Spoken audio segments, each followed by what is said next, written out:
तो बच्चों नमस्कार, गुड मॉर्निंग। कैसे हैं आप लोग? आशा करते हैं सब लोग स्वस्थ होंगे, मस्त होंगे। अब हमारे तरफ से आप सभी लोगों को नए वर्ष की बहुत बहुत शुभकामनाएं। अब आशा करते हैं कि आप लोगों का भविष्य उज्जवल हो और नित नई ऊंचाइयों की ओर अग्रसर हो। तो नए वर्ष में आज हम एक नया चैप्टर मैथ्स का लेकर आए हैं और उम्मीद करते हैं आप लोगों को बहुत अच्छे से समझ में आएगा। वो चैप्टर जो बोर्ड परीक्षा में बेहद इंपॉर्टेंट चैप्टर है और ये शून्य से लेकर शिखर तक कंप्लीट कोर्स इसका पढ़ाया जाएगा। चैप्टर का नाम है अवकलन के अनुप्रयोग। ये चैप्टर बहुत इंपॉर्टेंट चैप्टर है और अगर ध्यान से समझेंगे तो इससे बेटर कंटेंट और कहीं नहीं पाएंगे। ये हमारी उम्मीद हर एग्जाम में, चाहे कोई कॉम्पिटिटिव एग्जाम हो या बोर्ड एग्जाम हो, इससे बाहर क्वेश्चन नहीं आएगा, क्योंकि हम डॉक्टर हर्षरूप शर्मा की बुक से पढ़ाएंगे। और ये हर्षरूप शर्मा की जो बुक है, ये जो मैथमेटिक्स के आप लोग बच्चे समझते होंगे, सेट थ्योरी पढ़े होंगे। जैसे ये कहा जाए कि एनसीईआरटी की जो बुक है, वो NCERT book is the proper subset of doctor Harshroop Sharma. कहने का मतलब एनसीईआरटी का पूरा कंटेंट हर्षरूप शर्मा में समाहित है। तो हम हर्षरूप शर्मा को लेकर चैप्टर स्टार्ट करते हैं। ये चैप्टर है अवकलन के अनुप्रयोग। अवकलन के अनुप्रयोग। एप्लीकेशन ऑफ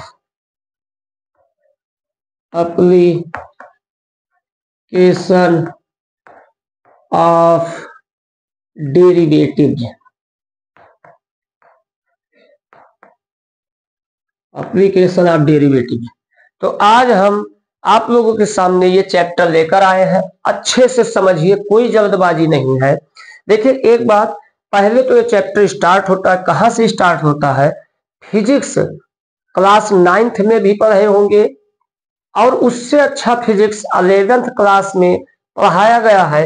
एक बात समझते होंगे कि कोई चीज है, जैसे किसी एक राशि में, बात को समझिएगा, किसी भी क्वांटिटी में या राशि में अगर परिवर्तन हो रहा है तो ये देखा जाता है भाई परिवर्तन किसके सापेक्ष हो रहा है। जैसे कहने का मतलब, इस समय ठंडी का महीना चल रहा है, तो ये जो ठंडी, ये महीने में जो मौसम में परिवर्तन हो रहा है, ये किसके सापेक्ष हो रहा है? खुद ही बताइए। समय के सापेक्ष हो रहा है, क्योंकि जैसे जैसे समय बदल रहा है वैसे वैसे ऋतुएं बदल रही हैं। तो ये कहा जाए कि मौसम में परिवर्तन हो रहा है, तो ये एक बात अधूरी है। भाई मौसम में परिवर्तन किसके सापेक्ष हो रहा है, ये सबसे अहम बात है, सबसे जरूरी बात है। भाई कहने का मतलब, एक ट्रेन में बैठा एक आदमी जा रहा है। मान लीजिए ट्रेन की स्पीड है 120 मीटर पर सेकंड के स्पीड से, और उसी दिशा में कोई मोटरसाइकिल से जा रहा है, उसकी स्पीड है 60 मीटर पर सेकंड। तो जो व्यक्ति ट्रेन में बैठा होगा उसे, या मोटरसाइकिल से जो जा रहा होगा व्यक्ति, उसे उस ट्रेन में बैठे हुए व्यक्ति की स्पीड, क्योंकि इसकी मोटरसाइकिल की स्पीड 60 है, उसकी स्पीड मान लीजिए ट्रेन की 100 है। तो व्यक्ति जो वहां ट्रेन में बैठा है, उसे इस मोटरसाइकिल वाले व्यक्ति के सापेक्ष अपनी ट्रेन की चाल, क्योंकि 60-60 बराबर हो जाएगा, कितना आभास होगा? मात्र 40 मीटर पर सेकंड, क्योंकि उससे 40 ही तो ओवर है। लेकिन वही अगर वो ट्रेन में जो व्यक्ति बैठा है वो किसी खंभे वंभे को जो पार कर रही है ट्रेन, उस खंभे के सापेक्ष देखेगा, तो चूंकि खंभे का वेग क्या है? शून्य है, तो उसे पूरा वही 100 मीटर पर सेकंड का वेग आभास होगा। तो कहने का मतलब, किसी भी राशियों में, किसी भी क्वांटिटी में जो परिवर्तन हो रहा है, वो मेनली ये देख रहा है किसके सापेक्ष हो रहा है, क्योंकि यही से पता लगेगा परिवर्तन कैसे। अब फिजिक्स में आप लोग पढ़े होंगे कि भाई जैसे मान लीजिए कि ये एस विस्थापन है, मान लीजिए एस विस्थापन है, विस्थापन समझते हैं शॉर्टकट रास्ता। भाई विस्थापन क्या है? Minimum distance from starting point to ending point is said to be displacement. तो मान लीजिए कि ये विस्थापन है।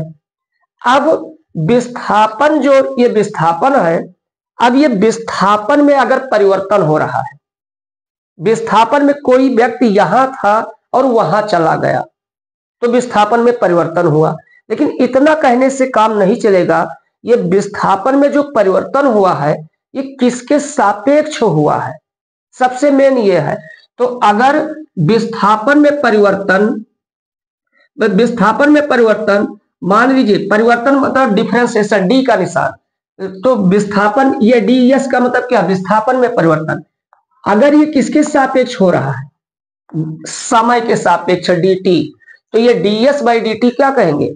विस्थापन में परिवर्तन समय के सापेक्ष, या विस्थापन परिवर्तन की दर समय के सापेक्ष, या इंग्लिश में rate of change of displacement. तो कहने का मतलब ये ds बाई डी टी हो गया। इसका मतलब क्या हुआ? विस्थापन में परिवर्तन समय के सापेक्ष। तो ds बाई डी टी, इसे क्या कहते हैं? वेग कहते हैं, वेलोसिटी कहते हैं। कहने का मतलब ds बाई डी टी क्या हो गया? वेग हो गया। अब देखेंगे, अगर इसी जो वेग है इसका एक बार अवकलन पुनः कर दें, तो एक बार फिर करेंगे तो देखेंगे ये हो जाएगा d2s अपान डी टी स्क्वायर। कहने का मतलब ये ध्यान देंगे, ये नहीं कि फिर वो ये इसमें d बाई डी टी पुनः लगाया गया, तो d बाई डी टी लगाया गया तो t का स्क्वायर नहीं होगा। इसे लिखने का स्टाइल यही है, d2s by D T square. तो फिर अवकलन अगर वेग का किया गया तो भाई वेग में किया जाए तो यहां हो जाएगा dv बाई डी टी। अब ये देखो, ये क्या लिखा है? वेग परिवर्तन की समय दर, और वेग परिवर्तन की समय दर को क्या कहते हैं? त्वरण कहते हैं। इसका मतलब क्या समझ गए? ds by D T velocity है, dv by D T acceleration है, त्वरण है। इसी प्रकार अगर कहा जाए, मान लीजिए किसी वस्तु के आकार में परिवर्तन हो रहा है, जैसे किसी वस्तु है, कोई वस्तु है और उसका क्षेत्रफल बदल रहा है। क्या बदल रहा है? क्षेत्रफल बदल रहा है। अब क्षेत्रफल देखेंगे बदल रहा है, इसका मतलब क्षेत्रफल बदल रहा है तो उसे dA कहेंगे। अब ये डिपेंड करेगा, क्षेत्रफल बदल रहा है उस वस्तु की आकृति का, लेकिन किसके सापेक्ष? अरे भाई उसकी लंबाई में, मतलब किस क्षेत्रफल बदल रहा है तो किसके सापेक्ष देखा जा रहा है? समय के सापेक्ष देखा जा रहा है। तो अगर क्षेत्रफल में परिवर्तन समय के सापेक्ष देखा जा रहा है तो इसे dA बाई डी टी। अगर कहा जाए क्षेत्रफल परिवर्तन की दर तो dA बाई डी टी, विस्थापन परिवर्तन की दर ds बाई डी टी, वेग परिवर्तन की दर dv बाई डी टी। तो ये समझ गए, कहने का मतलब ये कहा जाए लंबाई परिवर्तन की दर तो dl बाई डी टी। अगर ये कहा जाए ऊंचाई परिवर्तन की दर तो dh बाई डी टी। तो ये बात तो समझ गए होंगे कि मतलब उसका डिफरेंशिएशन कर दीजिए किसके सापेक्ष? समय के सापेक्ष। तो ये परिवर्तन, तो ये बात समझ में आ गई होगी, क्योंकि ये 11 क्लास 11th के फिजिक्स में भी पढ़ाया गया था। तो अब हम क्वेश्चन स्टार्ट करते हैं, एक एक क्वेश्चन को समझिए। तो यहां पर देखेंगे क्वेश्चन नंबर फर्स्ट है। क्वेश्चन नंबर फर्स्ट देखिए क्या है। क्वेश्चन नंबर फर्स्ट कहता है, किसी क्षण t पर एक कण की स्थित दिया है, इसका मतलब पोजीशन दिया है, विस्थापन दिया है। क्वेश्चन क्या दिया है? x इक्वल, क्वेश्चन देखेंगे x इक्वल दिया 4t square minus 15t plus 20, और ये जो स्थित विस्थापन दिया है x से इन्होंने प्रदर्शित किया है वो मीटर में दिया है। तो x इक्वल एक इक्वेशन t के सापेक्ष में दिया है। पूछता क्या है? मतलब तो स्थित इतना मीटर दर्शाई गई है, इससे शून्य समय पर स्थित वेग और त्वरण ज्ञात कीजिए। इसका मतलब हमें क्या करना है कि जब समय शून्य हो, समय t बराबर क्या हो? 0 हो, तब हमें स्थित बताना है। स्थित का मतलब विस्थापन बताना है। x इक्वल क्वेश्चन मार्क का निशान, फिर स्थिर बताना है, वेग बताना है। वेग का मतलब क्या, विस्थापन का एक बार अवकलन कर दिया जाए, ये देखिए विस्थापन का एक बार अवकलन कर दिया जाए तो वेग हो जाएगा। इसका मतलब विस्थापन यहाँ x माना है तो dx बाई डी टी, ये dx बाई डी टी क्या हो गया, ये वेग हो गया, ये हमें बताना है। और हमसे कहता है कि त्वरण भी बता दीजिए, एसिलरेशन भी बता दीजिए। तो एसिलरेशन का मतलब क्या हुआ, इसी विस्थापन का जो एक बार अवकलन किया गया है, ये देखो यहाँ पर, उसका पुनः एक बार अवकलन कर दिया जाए तो d2x अपान डी टी स्क्वायर इक्वल ये क्या हो जाएगा, dv अपान डी टी, ये भी हमें ज्ञात करना है। तो उम्मीद करते हैं आप लोगों को समझ में आया होगा। विस्थापन का समीकरण दिया है, जब ये विस्थापन का समीकरण कब है, जब समय t हो, जब समय क्या हो, t हो, और जब समय 0 हो तब हमसे पूछता है विस्थापन, तब हमसे पूछता है वेग, तब हमसे पूछता है त्वरण। तो अब हम देखते हैं, क्या कोई दिक्कत नहीं, सलूशन ध्यान देंगे क्या होगा, सिंस समझिए इधर x equal 4t square minus 5t plus 20 metre. अब विस्थापन कब, देखिए यहां पर x का मान कब, जब t बराबर क्या हो, 0 हो। ये जब t है समय तब विस्थापन दिया है, तो इसमें t बराबर 0 रख दीजिए, तो ये 0 तो बचा क्या, 20 मीटर। तो विस्थापन जब समय 0 हो तो हमें क्या मिल गया, 20 मीटर आंसर हो गया। अब हमें देखिए, हमें क्या वेग हमें पता करना है, तो इसका अवकलन कर दीजिए, इसके इक्वेशन नंबर फर्स्ट मान लेते हैं। अब इसका अवकलन कर दीजिए, तो ये कहा जाए डिफरेंशिएटिंग, ये देखेंगे भाई, ये हम यही लिखेंगे, हिंदी में लिख सकते हैं डिफरेंट DIFF के पावर n को डिफरेंशिएटिंग कहते हैं विद रिस्पेक्ट टू, WRT का मतलब विद रिस्पेक्ट टू x, वो x नहीं t, समय के सापेक्ष। मतलब हिंदी में लिखेंगे कि समीकरण 1 का समय के सापेक्ष अवकलन करने पर वही वेग होगा। तो इसका देखें अवकलन करते हैं, dx बाई डी टी, और ये dx बाई डी टी क्या कहलाता है, वेग कहलाता है। इसका अवकलन कर दीजिए, तो देखेंगे जो पावर में होगा बगल में आएगा, 2 इधर आया, ये क्या हो गया, 8t हो गया, और ये माइनस देखो 5t का अवकलन समय के सापेक्ष -5 बचा, अचर पद का अवकलन 0 हो गया। तो ये हमें जब समय t है तब वेग पता लग गया, लेकिन हमें समय t पर नहीं पता करना है, हमें समय 0 पर पता करना है।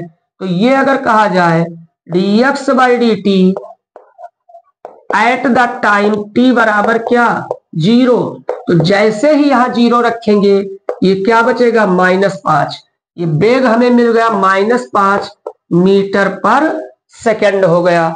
अब हमें वेग मिल गया, एक बार हमने इसका अवकलन किया, वेग मिल गया, दोबारा हम इसका अवकलन कर देंगे तो क्या मिल जाएगा, त्वरण मिल जाएगा। तो यहां पर देखेंगे, हम इसका दोबारा कर देते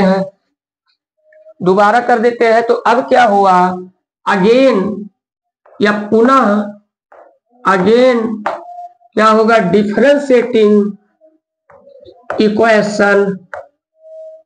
देखो ये जो एक बार हमने अवकलन किया है, कहां गया, ये देखो, इसको इक्वेशन सेकंड मान लेते हैं। तो again differentiating equation second with respect to t, then we get, पुनः इसका अवकलन कर दीजिए तो हमें क्या मिल जाएगा, त्वरण मिल जाएगा। तो ये अब क्या होगा, d2x अपान डी टी स्क्वायर, और ये बराबर a होगा, क्योंकि एक्सीलरेशन को a से डिनोट करते हैं।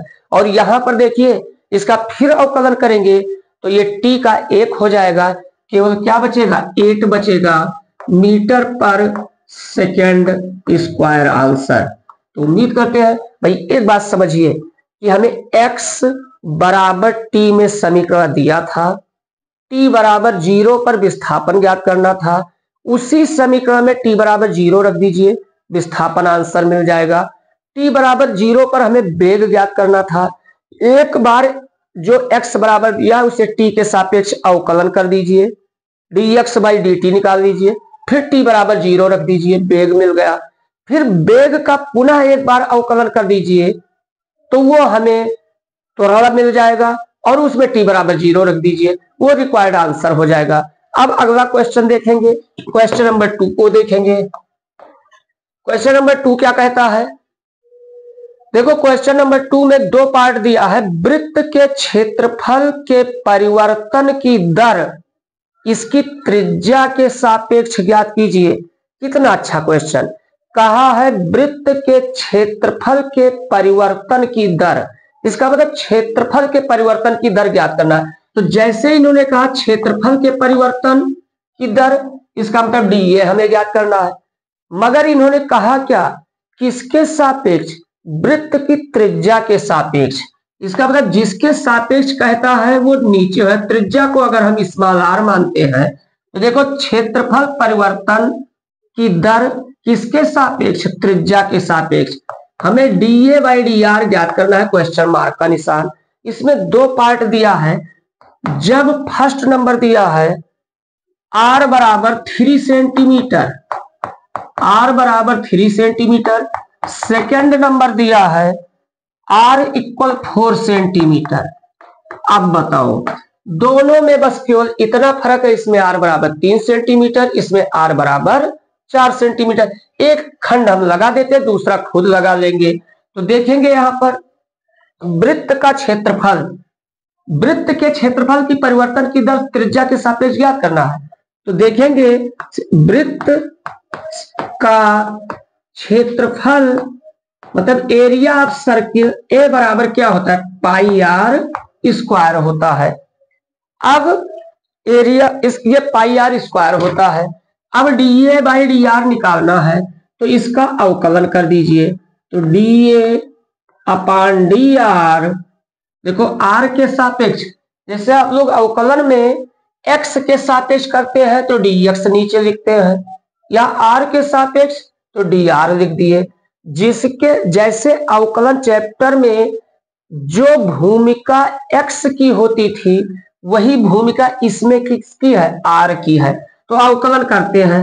पाई तो अचर पद है, आर स्क्वायर का अवकलन करेंगे, आर के सापेक्ष करना। जैसे एक्स स्क्वायर का करते थे तो क्या होता था 2x, और आर स्क्वायर का आर के सापेक्ष करेंगे तो 2r हो जाएगा। तो ये क्या हो जाएगा 2 पाई आर। अब देखें तो D A by D R निकालना था। आर का मान हमें दे रखा है तो अगर फर्स्ट नंबर रख देते हैं तो ये क्या होगा 2 पाई इंटू 3, तो 3 2 जा 6 पाई, और 4 रखते तो 4 2 जा क्या हो जाएगा 8 पाई। अब 6 पाई मात्रक जरूर लिखें। देखिए डीए बाई डी आर निकाले हैं, ए का मात्रक मीटर स्क्वायर और आर का मात्रक भी मीटर, तो ये मीटर स्क्वायर बटा मीटर, मीटर मीटर कट गया तो इसका मात्रक क्या होगा, मीटर होगा। तो उम्मीद करते हैं ये भी क्वेश्चन आप लोगों को समझ में आ गया होगा। अब क्वेश्चन नंबर हम थर्ड की ओर चलते हैं। सेकंड पार्ट लगा लीजिएगा, सेम उसी तरीके का है। थर्ड क्वेश्चन देखिए क्या है। थर्ड क्वेश्चन कहता है, समझिएगा आराम से, जो दिया हो उससे पहले लिख लीजिए। एक घन का आयतन, इसका मतलब घन का आयतन दिया है। एक घन का आयतन 8 सेंटीमीटर क्यूब प्रति सेकंड की दर से बढ़ रहा है। इसका मतलब देखें एक घन का आयतन, आयतन को हम बी कह दिए। अब घन का आयतन क्या कहा है, घन का आयतन 8 सेंटीमीटर क्यूब प्रति सेकंड की दर से इंक्रीज हो रहा है, वृद्धि हो रहा है, परिवर्तन हो रहा है। तो घन का आयतन परिवर्तित हो रहा है, वृद्धि हो रहा है, तो डी हमने लगा दिया। किसके सापेक्ष इन्होंने ये नहीं बताया, लेकिन ये देखो मान लिखा है 8 सेंटीमीटर क्यूब प्रति सेकंड। यहीं से पता लगता है ये सेंटीमीटर क्यूब तो हो गया बेग इसका आयतन का, वॉल्यूम का, और प्रति सेकंड बटा सेकंड, इसका मतलब घन का आयतन जो वृद्धि हो रही है वो समय के सापेक्ष, क्योंकि यहाँ नीचे पता लग जाता है किसके सापेक्ष, सेकंड लिखा है। तो डीबी बाई डी टी हमें दे रखा है 8 सेंटीमीटर क्यूब प्रति सेकंड। तो एक घन का आयतन इस रेट से इंक्रीज हो रहा है। तो इसमें कहता क्या है, पृष्ठ क्षेत्रफल किस दर से बढ़ेगा? पृष्ठ क्षेत्रफल किस दर से बढ़ेगा? जबकि घन के किनारों की लंबाई 12 सेंटीमीटर है। तो किनारों की लंबाई हमें दे रखा है, इसका मतलब किनारों की मतलब घन की भुजा की लंबाई, फेस की लंबाई। तो माना घन की भुजा ए बराबर, घन की भुजा ए बराबर 8 सेंटीमीटर दे रखा है। किनारों की लंबाई दिया है तो इसका मतलब भुजा दिया है, तो इतनी चीज दे दिया। अब हमसे कहता है इसका पृष्ठ क्षेत्रफल किस दर से बढ़ेगा। तो पहले घन के पृष्ठ क्षेत्रफल का फार्मूला लिखिए। तो देखेंगे पृष्ठ क्षेत्रफल S बराबर, मतलब सरफेस एरिया S से प्रदर्शित करते हैं। पृष्ठ क्षेत्रफल S बराबर क्या होता है? घन की 6a स्क्वायर, घन की 6 इंटू भुजा स्क्वायर पृष्ठ क्षेत्रफल का सूत्र होता है। अब हमसे पूछता है, S नहीं पूछता है, ये S पृष्ठ क्षेत्रफल परिवर्तन हो रहा है किस दर से? इसका मतलब ds बाई dt हमसे किस दर से हमसे पूछता है शायद। हाँ, तो ये किस दर से पूछ रहा है? तो S बराबर 6a स्क्वायर। हाँ ठीक है, तो यहां पर ये किस दर से बदल रहा है? ध्यान दीजिए, 8 सेंटीमीटर पर सेकंड की दर से बढ़ रहा है। पृष्ठ क्षेत्रफल किस दर से बढ़ता है? जबकि इसके किनारों की लंबाई 12 सेंटीमीटर, ये 8 नहीं 12 सेंटीमीटर है। तो देखेंगे पृष्ठ क्षेत्रफल S किस दर से, कहां गया, पृष्ठ क्षेत्रफल किस दर से बढ़ रहा है? इसका मतलब ds बाई dt हमें निकालना है। तो देखिए अब हमें पृष्ठ क्षेत्रफल S किस दर से बदल रहा है, इसका मतलब S बराबर 6a स्क्वायर हमें पता है, तो ds बाई dt हमें चाहिए। तो ds बाई dt इक्वल, देखेंगे क्या हो जाएगा, ds बाई dt, तो ये हमारा 6, ये 2 जो है ये बगल में आया, तो 12, 6 दूनी 12, और a का अवकलन समय के सापेक्ष क्या हो जाएगा, dA बाई dt। अब देखो मजे की बात, हमें ds बाई dt चाहिए, जिसमें से देखेंगे 12 गिनती पता ही है, dA बाई dt।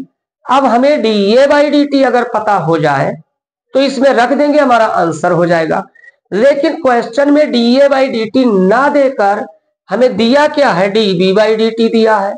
तो इसका शायद dB बाई dt जो दिया है इसकी मदद लेकर dA बाई dt निकाल लें, फिर इसमें मान पुट कर दें। तो देखेंगे यहां पर, इसके बाद इधर हमने इरेज कर दिया, देखेंगे क्या होगा, घन का आयतन B बराबर क्या होता है, भुजा क्यूब होता है। इसका समय के सापेक्ष अवकलन कर दीजिए, तो dB बाई dt इक्वल 3, देखो पावर में है बगल में आया, 3a स्क्वायर हो जाएगा, और a का क्या हो जाएगा, dA बाई dt। आप मजे की बात देखिए, यहां से dA बाई dt का मान निकाल लीजिए, पुट कर दीजिए, क्वेश्चन नंबर फर्स्ट में आंसर हो जाएगा। हम रखते हैं dB बाई dt हमें 12 दिया है, देखो ये यहाँ पर dB बाई dt, ये देखो, अरे यार हमने कहा क्वेश्चन में कहीं नोट करने में गलती हुई है, आराम से देखिए कोई टेंशन नहीं है। हाँ, घन का आयतन ये सही है और किनारा 12 है, बिल्कुल सही है। तो dB बाई dt देखिए 8 है, यहाँ पुट कर दीजिए, 8 हो गया, 3a स्क्वायर। तो देखो यहाँ पर a का मान, किनारों की लंबाई 12 दे रखा है, तो 12 का स्क्वायर करेंगे, 12 का स्क्वायर हो गया, dA बाई dt। अब देखेंगे तो this imply that dA by dt, ये मान लीजिए जहां है वही है, तो जो ये फिक्स है यही, तो ये चीज पूरा कहां जाएगा, इसके नीचे आ जाएगा। तो ये हमारा 8/3 इंटू 12 स्क्वायर है, 12 इंटू 12। अब इसको हल कर दिया जाए, तो ये 4 दूनी 8, 4 पे 12, 2 1 9 2, 2 6 12, 3 3 9, 6 54। तो ये dA बाई dt बराबर क्या हो गया 1/54। अब इसका मात्रक की अगर बात किया जाए तो एक का मात्रक सेंटीमीटर, ये हो गया सेंटीमीटर प्रति सेकंड हो गया। अब dA/dt हमें मिल गया है, इसका मान उठाकर उसमें रख दिया जाए तो इसका मान एक में रखने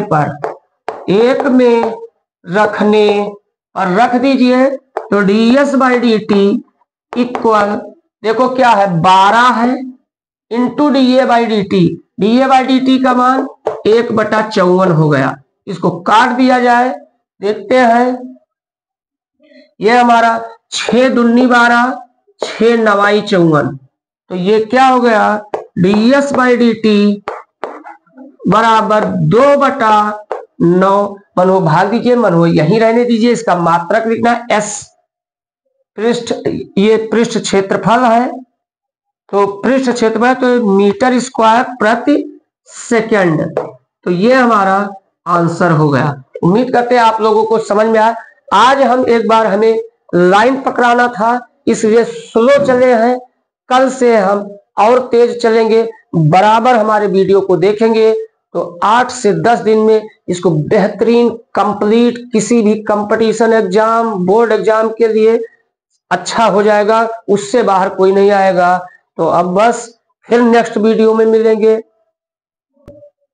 देखिए भाई एक बार जब हम अभी वीडियो को बंद किए तब देखे क्वेश्चन में त्रुटि हो गई है, बार बार यही तो हम ध्यान दे रहे थे। ये देखो यहां पर जब हमने अवकलन किया तो ये 2 बगल में आया 12 और ये a स्क्वायर का अवकलन 2 ये होगा, यहां पर a देखो छूट गया है a, ये 12a होगा और जब ये 12a होगा तो यहां पर ध्यान दीजिए कि जब हमारा ये कितना है dA/dt का मान 1/54 आया का मान फर्स्ट में रखने पर, तो यही एक लाइन में त्रुटि है। देखिए यहां पर ये है क्या ओरिजिनल में, देखिए यहीं पर भाई वो देखो फर्स्ट में क्या है 12a आया है, a छूट गया था तो ds/dt 12, a का मान भी 12 है और हमें ये कितना आया है, ये हमारा 1/54। अब इसको काट दिया जाए तो 6 दूनी 12 6 नवाई 54 3 चौक 12 3 त्रिका 9 बस 4 दूनी 8 8/3 सेंटीमीटर स्क्वायर प्रति सेकंड। इसके लिए हम क्षमा चाहते हैं। अब आप लोग अगर साथ देंगे तो बहुत अच्छे से चैप्टर समाप्त किया जाएगा। आप फिर नेक्स्ट वीडियो में मिलेंगे। मौज करिए, मस्ती करिए, मेहनत करिए।